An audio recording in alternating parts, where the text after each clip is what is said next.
everyone! The 85mm and 135mm are arguably two of the most popular prime lenses for portrait photographers. So today I'm going to be testing out both these focal lengths side by side at a portrait photo shoot to share with you the similarities and differences to help you make the right choice for your style of photography.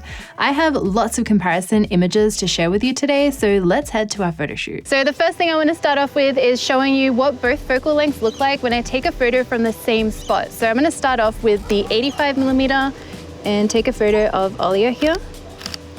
And then without moving, I'm also going to take a photo on my 135, and you can see how much more cropped in that is. So I think I'll start with like a shot just above your knees. That looks so pretty there.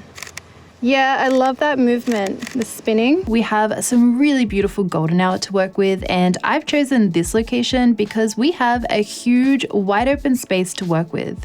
This means we'll be able to see the compression and bokeh of both these lenses. Today I'm taking photos with two Sony a7 IV camera bodies, so these are full frame cameras. I'm using this Sony 135mm f1.8 GM lens and the Sony 85mm f1.4 GM. I do own the 85mm f1.4 GM2 now, but at the time of making this video, I still didn't have my copy, so that's why I'm using the Mark 1. As you will see throughout this video, the GM1 is still a fantastic lens. I also want to mention, while I am using these particular lenses, what I'm talking about in this video mostly applies to the focal length, so you can apply what I'm talking about to any brand 85 and 135mm lens. So, why are these two lenses so popular for portrait photography? As you can see from these first images we're taking, both these lenses are considered medium telephoto focal lengths, which means they compress the scene by narrowing the field of view and making objects in the background appear closer to the subject. Basically, if you love that dreamy look where your subject pops, where you can see lots of bokeh and where the background just melts away in your photos, then these are the two main focal lengths you need to be looking at. Since it's a longer focal length, the 135 lens provides an even more compressed look than the 85mm, which you can see when you take a look at the comparison images side by side. The 135 image has a smaller field of view than the 85, and the bokeh is slightly larger as well, even though we are comparing f1.8 versus f1.4. With the smaller aperture, the bokeh still appears larger since there is more compression from this longer focal length when at these distances. I want to get a full body shot. I think it would be really cool if we kind of paced around. You like kind of just walk like this, like an infinity kind of loop. And we'll go down there, like right on the edge of the sun too. Just there is perfect. There's no doubt that both the 85 and 135mm are great focal lengths for full body shots due to their compression and thus lack of distortion with this kind of composition. In these photos is where you can see these focal lengths start to differ even more. For me, the 85mm provides that dreamy, compressed look, but the subject is still integrated in the location. Olia blends in with the background nicely. The 135, on the other hand, gives me more of a 3D pop and flattens the image quite a lot, which make the photos look a bit more surreal. A plus side to the 135 is you can use it to remove distractions in the background. Usually if I'm shooting in a very busy location, but I don't want to incorporate all that texture and those shapes to the background, I'll choose to use a longer focal length to make that all melt away. If you keep an eye on the background in this comparison photo, you'll see the 85mm background is more prominent compared to the 135. Next up, let's take some classic headshots in this backlight. Oh, I love that over your shoulder. That's super pretty. Something I found interesting is the way I naturally lean towards composing these two photos depending on the focal length I'm using. Both these focal lengths are great options if you tend to do a lot of headshot photography or take close-up portraits of people. Since they are so compressed, you are usually able to capture portraits of people with minimal distortion when you get up close to them to compose your shot. Something to keep in mind though is a long focal length like this doesn't always suit everyone's facial features and face shape. And this is a topic I talk about a lot in my 35 vs 50 vs 85mm portrait photography comparison video, which I'll leave linked down below if you're interested in learning more about this topic. Even though I was trying to compose both my shots exactly the same, I noticed I was leaning more towards taking wider shots on the 85mm where you can see a little bit of bokeh around the subject, compared to the 135mm photos where I naturally cropped in really tight to my subject's face and you can't see any of the background. I find that since the 85mm is a wider focal length, it has a more creative feel to the headshot since it's easier to incorporate more of the background, whereas the 135mm has more of a classic look to the headshots I took. For me personally, I prefer the 135mm shots in this comparison. What do you think?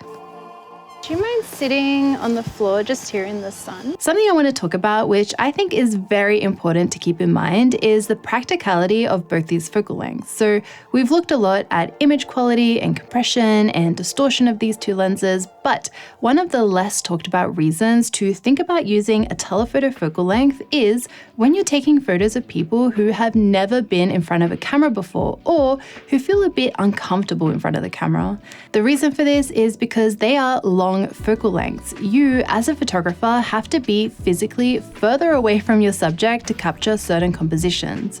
By giving your subject some space, they won't feel so intimidated by having this big camera up close to their face, and thus you're more likely to capture natural, beautiful photos of them.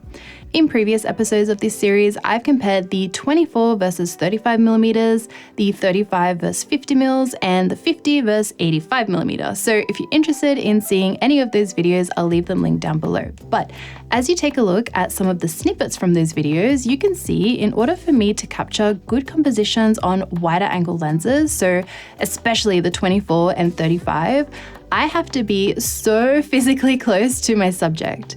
Compare that to this photo shoot where we have a lot of space between myself and Olia. This can really help put inexperienced subjects at ease during your photo sessions. One downside to these longer focal lengths you also need to keep in mind is they work better in locations where you have a lot of space to work with. I find the 85 is not too bad, but the 135, especially when you're taking full body photos, you need a lot of space to work with to be able to move around and compose your shots nicely. I also sometimes feel like I'm shouting directions to my models and subjects when I'm using a super long lens like this. I do also find longer focal lengths can be more difficult to work with when you're doing a photo shoot with lots of movement. I tend to find it quite difficult to move around enough to frame my shots correctly when my subject is moving around with a 135.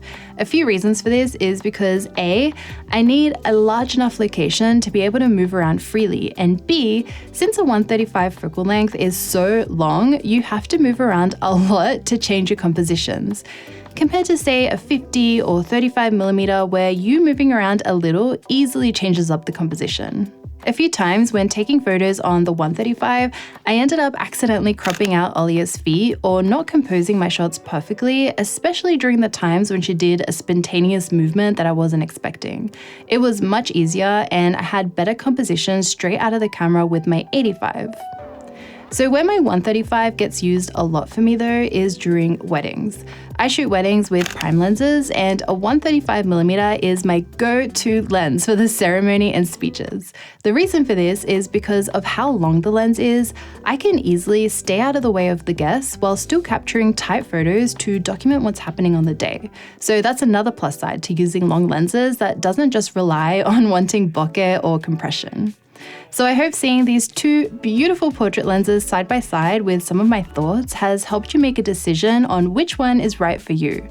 For me personally, I prefer using an 85mm more often for my work as it gives you that dreamy look with the compression and depth of field, melting the background away, but it's still a wide enough focal length that it's easy to work with in most locations, both indoors and outdoors, and it's also easy to capture movement with.